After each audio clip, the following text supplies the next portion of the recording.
তুমি এখানে কি করছো মা? আমি এখানে কি করছি তুই দেখতে পাচ্ছিস না? তুই কি অন্ধ হয়ে গেছিস নাকি? বুঝতে পেরেছি, তুমি রান্না করছো। যখন বুঝতেই পারছিস তাহলে আবার আমাকে জিজ্ঞেস করছিস কেন? বাবা এমনিতেই জিজ্ঞেস করছি, তুমিও তো আমার মতো প্রশ্ন করেই যাচ্ছ শুধু। সারাদিন তুই আমাকে প্রশ্ন করে আমার মাথাটা ব্যথা করে দিস। তোর প্রশ্নের যন্ত্রণায় আমি কোনো কাজও ঠিক মতো করতে পারি না। এই জন্য এখন ভেবেছে আমিও তোর মতো উল্টো প্রশ্ন করা শুরু করব, তখন দেখবি কেমন লাগে।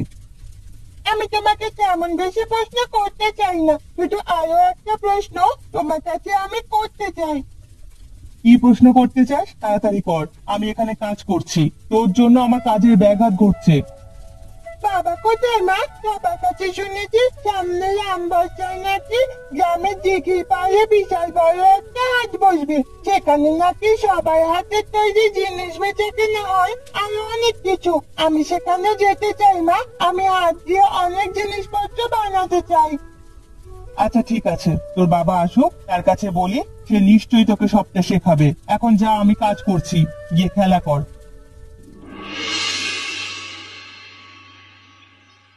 তোমরা তো জানো কদিন পরে আম বর্ষা আসবে। সে আম বর্ষায় দিঘির পাড়ে বিশাল বড় হাট বসবে। সেটা তো তোমরা সবাই ভালো করেই জানো। সে অনেক আগে থেকে আমাদের পূর্বপুরুষেরা করে আসছে। সেটা এখন আমরা গরিবের হাট বলেই জানি। সে ব্যাপারে কি তোমরা কিছু ভেবেছো? আমি তো বুড়া হয়ে গেছি, এখন আর আমি কি ভাববো? তোরা যেটা ভাববি আমিও সেটাই করবো। বুড়ো হয়েছে বলে তোমার যে দায়িত্ব সব চলে গেছে তেমনটা কিন্তু নয় বুড়িমা। বুড়ো মানুষ, তোমার আরো দায়িত্ব বেশি। তুমি সবকিছু ঠিকঠাক ভাবে পরিদর্শন করবে এবং কোথাও কি ভুল হচ্ছে সেটা আমাদেরকে বলে দেবে। তুমি তো গ্রামের মুরব্বী, এখন সবচেয়ে বয়োজ্যেষ্ঠ লোক। তাতে কোনো সমস্যা নেই, তোদের সাথে আমি হাতে হাতে সব কাজ করে দেব, যেদিকে যা পারি সাহায্য করবো। আমার তেমন কোনো সমস্যা নেই। আমি ইতিমধ্যে কি কি করব সবকিছু গুছিয়ে নিচ্ছি। আমি এবার ভেবেছি মানুষের নিত্য প্রয়োজনীয় যত জিনিস আছে সেগুলি বিক্রি করব। আমি তো কামার মানুষ। আমি তো গ্রামের কুমোর, আমি মাটির জিনিসপত্র বিক্রি করব। এছাড়া তো আমি আর কিছুই করতে পারি না, তা তো তোমরা জানো। গরিবের হাতায় দিঘির পারে আমি পুরাতন জিনিসপত্র শহর থেকে কিনে এনে, যেমন জামা কাপড়, এগুলো বিক্রি করব। আমাদের গ্রামের যত মানুষ আছে সবাইকে তোমরা জানিয়ে দাও, কে কি করতে চায় সেটাও জেনে নাও। সবাই একসাথে কাজ করতে হবে। অবশ্যই, একসাথে কাজ করতে পারলে আমরা সবাই ভালোভাবে করতে পারবো।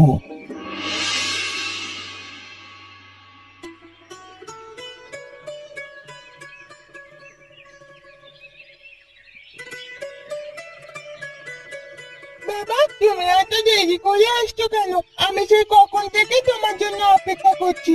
দুপুরে আমি ভাতও খাইনি, তুমি বিকেল করে আসলে।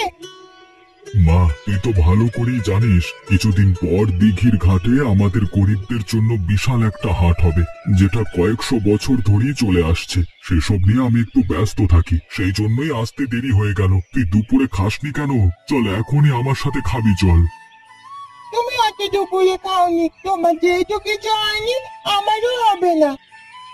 আমি তো এখন খাবো, তুই চল আমাদের সাথে খাবি। আমি তোমার সাথে খেতে পারি, আমার একটা শর্ত আছে। তুমি যদি সেই শর্ত মেনে নাও তাহলে আমি তোমার সাথে খাবো, না হলে খাবো না। তোর আবার কি শর্ত রে মা? তুই আমাকে বল, আমি অবশ্যই তোর সকল শর্ত মেনে নেব। এবার যে দিঘির ওখানে হাট হবে সে হাটে তুমি নিশ্চয়ই দোকান দেবে, সেখানে আমি দোকানদারি করব এবং তুমি বাড়িতে যত জিনিসপত্র হাতে বানাবে মাটি দিয়ে সে কাজ আমাকেও শেখাবে। আমিও অনেক কিছু বানাবো, ছোট ছোট জিনিস, যেগুলো আমি বিক্রি করব। তুই তো ছোট মানুষ, তুই এত সব পারবি না মা। আরো বড় হ, তারপর সবকিছু তোকে আমি শেখাবো। তাহলে কিন্তু এখন আমি ভাত খাবো না বলে দিচ্ছি বাবা। আচ্ছা ঠিক আছে, আমি সকল কিছু তোকে শিখিয়ে দেব। তুই আগে এখন আমার সাথে চল, ভাত খাবি।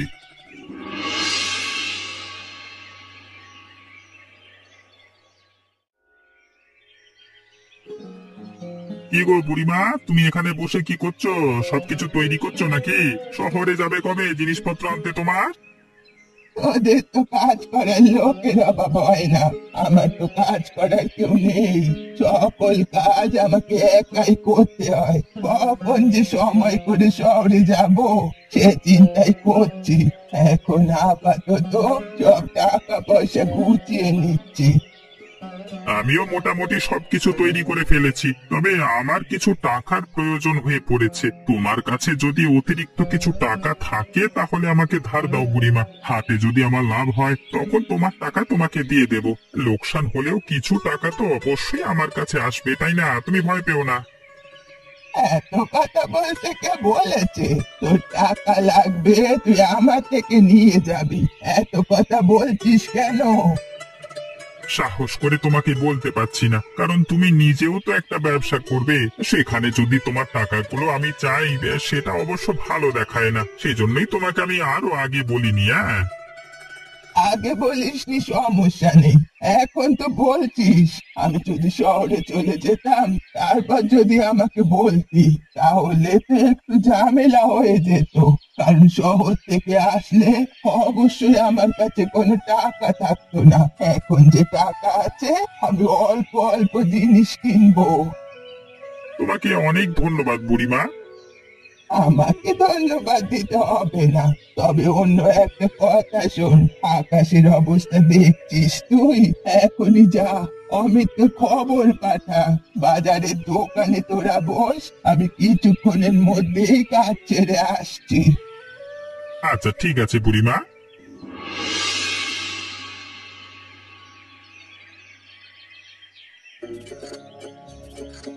কি গো বুড়িমা, তুমি এত দেরি করে আসছো কেন? আমরা সেই কখন থেকে তোমার অপেক্ষা করে এখানে বসে আছি। কিছুক্ষণ পর তো বিকেল হয়ে যেত। তোরা যে আজকে এত তাড়াতাড়ি এখানে এসে বসে থাকবি এটা আমি বুঝিনি। প্রতিদিন তো আমি তোদের আগে এসে বসে থাকি, তোরা আমাকে অপেক্ষা করাস, এজন্য আজকে আমি তোদের অপেক্ষা করালাম। তুমি এখন মজা করো না তো বুড়িমা, এমনিতেই সময় খুব কম। বাড়িতে কত কাজ পড়ে আছে, তার মধ্যে যদি তুমি আমাদের মজা করবার জন্য এখানে ডাকো, সেটা তোমার খুব অন্যায় হয়েছে। এই বলেছে আমি তোদের মজা করার জন্য ডেকেছি? আমি তো তোদের গুরুত্বপূর্ণ কথা বলার জন্যই ডেকেছি রে পাগল। তোমার সেই গুরুত্বপূর্ণ কথা শুনবার জন্যই তো এখানে বসে আছি রে বাবা। কি গুরুত্বপূর্ণ কথা তাড়াতাড়ি বলো, বাড়িতে তো কাজ আছে অনেক। আকাশের অবস্থা দেখেছিস? আকাশে কালো মেঘ জমেছে, একটু পর পরই বিদ্যুৎ চমকাচ্ছে। মনে হচ্ছে এবার আমাদের দিঘির পাড়ের গরিবের হাতটা পুরো ভেস্তে যাবে। এত আয়োজন যদি সব মাটি হয়ে যায় তখন কেমন লাগবে বলতো?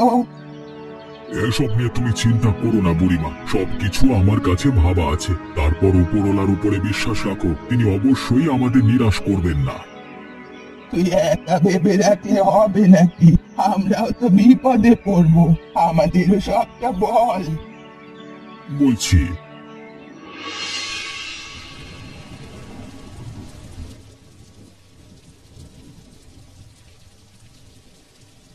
কি গো গিন্নি, আমার মেয়েটা এখানে বসে কাঁদছে কেন? নিশ্চয়ই তুমি আবার ওকে বকেছো, তাই না? আরে না না, তোমার মেয়েকে বকা লাগে না। তোমার মেয়ে এমনিতেই যে কাঁদতে পারে তাতেই হয়, আবার বকা?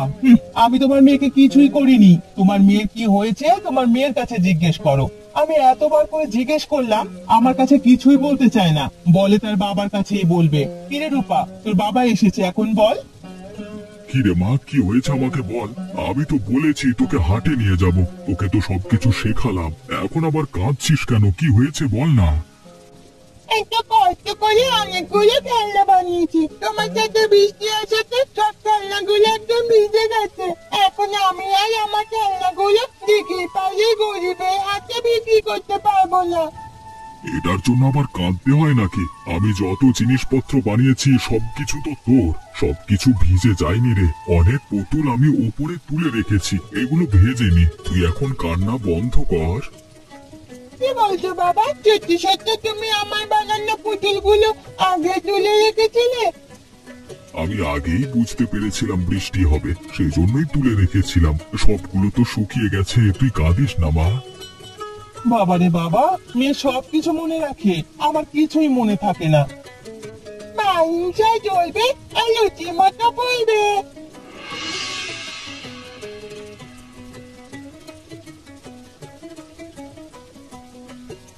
বৃষ্টির মধ্যে কোনো রকমের ধান্দাই তো আমাদের হচ্ছে না বাবু, সবকিছুই তো থেমে আছে বৃষ্টির জন্য। সবকিছু থেমে থাকলে কিন্তু চলবে না, নতুন কোনো ধান্দা আমাদের করতেই হবে, পয়সার জোগাড় করতে হবে না আপনার?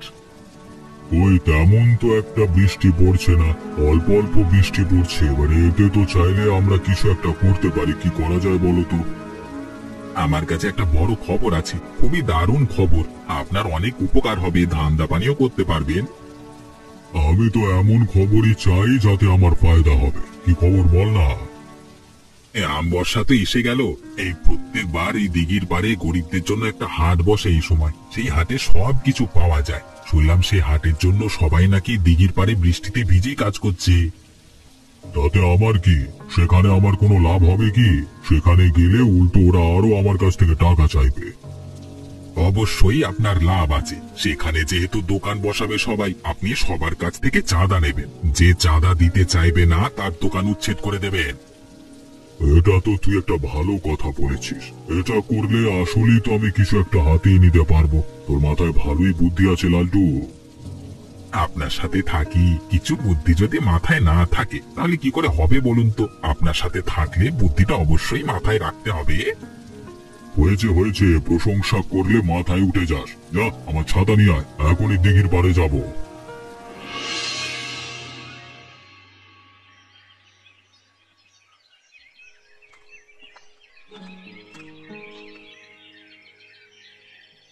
এবার তাহলে তোমাদের গরিবদের হাট ভালোই জমবে, তাই না? কিভাবে জমবে সেটা তো বুঝতে পারছি না, আকাশের অবস্থা তেমন একটা ভালো নয়, কখন যে ঝড় বৃষ্টি নেমে যায় কে জানে। এজন্য আমরা আগে ভাগে একটু ভালোভাবে সবকিছু তৈরি করে রাখছি। আগামীকাল তো এখানে হাট বসবে। আমি হচ্ছি এ গ্রামের মোড়ল। তোমরা যে দিঘির কাছে প্রত্যেক বছর এত বড় একটা গরিবদের হাট বসাও, এখানে আমাদের তো কোনো লাভ হচ্ছে না। যদি কোনোভাবেই লাভ না হয় তাহলে গ্রাম পরিচালনা করা তো যায় না। গ্রামের ওই কাজ কারবার এই টাকা দিয়ে তো করতে হবে নাকি? তোমাদের সবাইকে বলছি, তোমরা সবাই শোনো, এবার এখানে দোকান বসাতে হলে আমাকে চাঁদা দিতে হবে। সেই টাকা দিয়ে গ্রামবাসীর জন্যই তুমি কাজ করব। যদি কেউ টাকা দিতে রাজি না হয় তাহলে কিন্তু তাকে উচ্ছেদ করে দেব। এসব আপনি কি কথা বলছেন?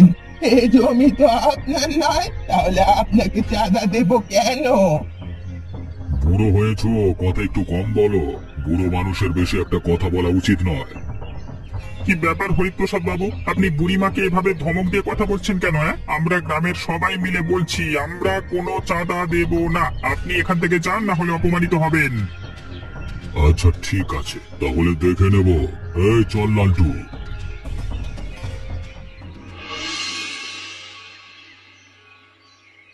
তবে আমি একটা কথা খুব ভাবছি, হরিপ্রসাদ বাবুর লোক কিন্তু তেমন একটা ভালো নয়।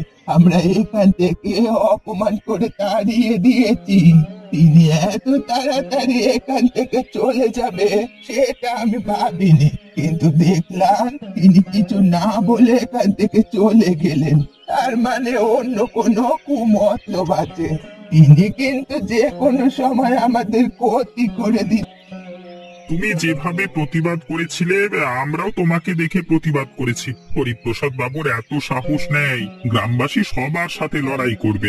যদি তার তেমন কোনো ক্ষমতা থাকতো এখনই তিনি সেই ক্ষমতা প্রয়োগ করতেন, কিন্তু তিনি কিছুই করেননি, লেজ গুটিয়ে পালিয়েছেন। তিনি যে মানুষ আমি তাকে অনেক আগে থেকেই চিনি। তোদের সবার থেকে আমার বয়স অনেক বেশি। তিনি লেজ গুটিয়ে পালানোর মানুষ না, আর মনে যে কিছু চলছে সেটা আমি তার চেহারা দেখেই বুঝতে পেরেছিলাম। এখন আমরা কি করব? তার ভয়ে এখানে হাট বসানো বন্ধ করে দেবো নাকি চাঁদা দেবো? হ্যাঁ, তুমি কি বলছো বুড়িমা? আমি তেমন কিছুই তোদের বলছি না, আমি শুধু তোদের বলতে চাচ্ছি তোরা সবাই একটু সাবধানে থাকবি। যে কারো বাড়িতে যে কোনো সময় হরিপ্রসাদ বাবু হামলা করতে পারে, ক্ষতি করার চেষ্টা করতে পারে। তোরা সবাই বাড়িতে একটু সাবধানে থাকিস, কেমন? আচ্ছা ঠিক আছে বুড়িমা, তুমিও সাবধানে থেকো। বৃষ্টি তো বাড়ছে, মনে হচ্ছে ঝড় বৃষ্টি হতে পারে। একে যেভাবে বলেছি সেভাবেই করবে, তাহলে তো কোনো বিপদ হবে না। আচ্ছা ঠিক আছে, ঝড় বৃষ্টি যেহেতু বাড়ছে, চলো আমরা বাড়ির দিকে যাই।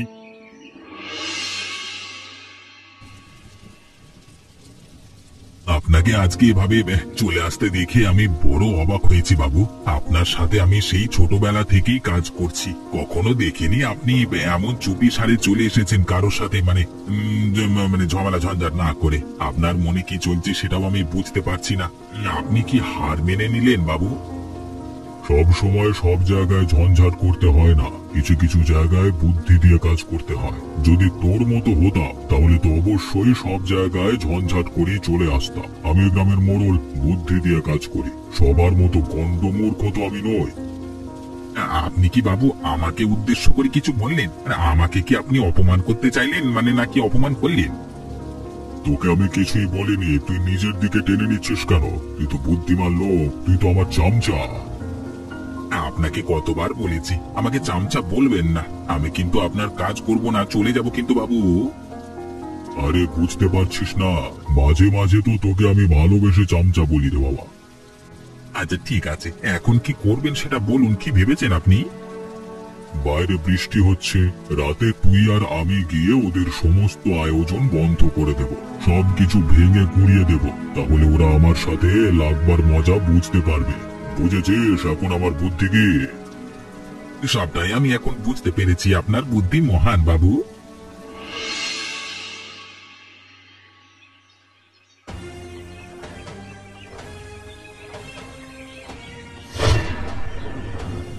ওই পাশটায় যা ছিল সবকিছু আমি ভেঙে দিয়েছি, ওখানে কোনো কিছুই আর অবশিষ্ট নেই।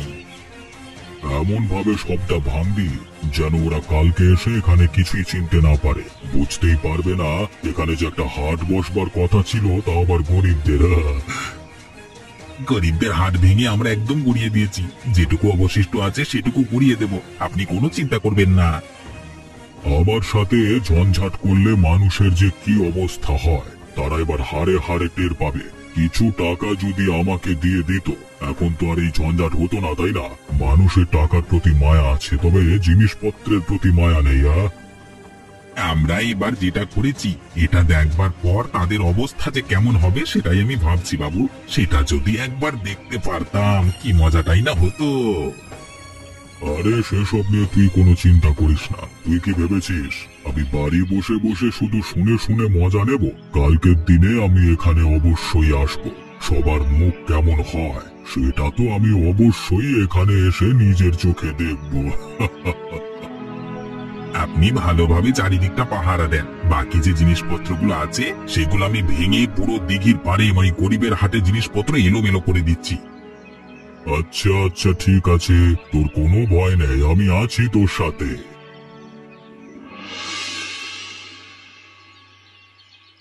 তোদের তো বলেছিলাম, দেখেছিস তো তেমনটাই হলো। আমার মনে হচ্ছে ঝড় বৃষ্টিতে কিছুই হয়নি, এই সব কিছু হরিপ্রসাদ বাবু তাদের লোকজন দিয়ে করিয়েছে। যেই করুক না কেন তাতে আমার কোনো সমস্যা নেই, বিকল্প পদ্ধতি আগেও ভেবে নিয়েছি। হরিপ্রসাদ বাবু করেছে কে করেছে সে নিয়ে আমার কোনো কথা বলতে চাই না, আমরা ভাববো ঝড় বৃষ্টিতে এমনটা হয়েছে। হরিপ্রসাদ বাবু এখানে এসে নিজেই বোকা হয়ে যাবে দেখবে। সারা রাত হরিপ্রসাদ বাবু এগুলো ভেঙে এখন নিশ্চয়ই দিব্যি ঘুমোচ্ছেন আনন্দের সহিত। তিনি হয়তো ভেবেছেন আমরা সবাই এখানে এসে কান্নাকাটি করবো, তার হাতে পায়ে ধরবো। আমি তখন তোমাদের বলেছিলাম কোনো চিন্তা করতে হবে না, আমি সবকিছু ভেবে রেখেছি। যত সব জিনিসপত্র ভেজা ছিল সেগুলো এখানে রেখে গেছি, হরিপ্রসাদ বাবু সেগুলো ভেঙেছে। আমরা আসলে যে জিনিসপত্রগুলো খুবই কষ্ট করে এতদিন বসে বসে বানিয়েছি, শহর থেকে কিনে এনেছি, তার তিনি কোনো ক্ষতি করতে পারেননি। এখন আমরা যার যার মতো সবকিছু একটু গুছিয়ে দোকান নিয়ে বসে যাও তোমরা। হ্যাঁ, ওই যে লোকজন আসছে, ওই দেখো। হ্যাঁ, অমিতের মাথায় যথেষ্ট বুদ্ধি আছে, এটা না বলে আর পারলাম না। ওর জন্য আজকে আমরা এভাবে বেঁচে গেলাম। সব সময় তার বুদ্ধি দিয়ে কাজ হবে না। আজকে অব্দি হরিপ্রসাদ বাবু এখানে আসে, সবাই মিলে প্রতিবাদ করব, তাড়িয়ে দেব। আচ্ছা ঠিক আছে, তা না হলে করা যাবে। এখন তোরা আমাকে একটু সাহায্য কর, আমার দোকানটা আগে দিয়ে দে, আমি তো একা মানুষ। আমি বুড়িমায় সাহায্য করব। চলো বুড়িমা, আমরা মা মেয়ে মিলে তোমাকে সাহায্য করি। তাহলে তো আরো ভালো হয়।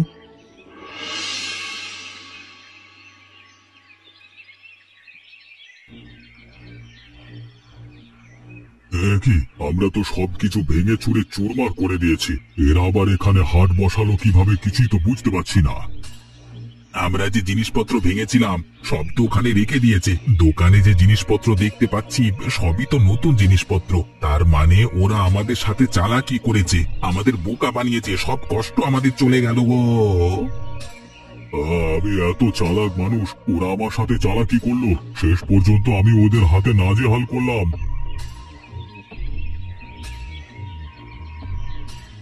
আরে হরিপ্রসাদ বাবু এসেছে, তোমরা সবাই দেখে যাও। হরিপ্রসাদ বাবু কালকে আমাকে বলেছে গ্রামের সবাইকে তিনি 1000 টাকা করে দেবেন গরিবদের হাট থেকে কেনাকাটা করবার জন্য। তোমরা সবাই এখানে এসো।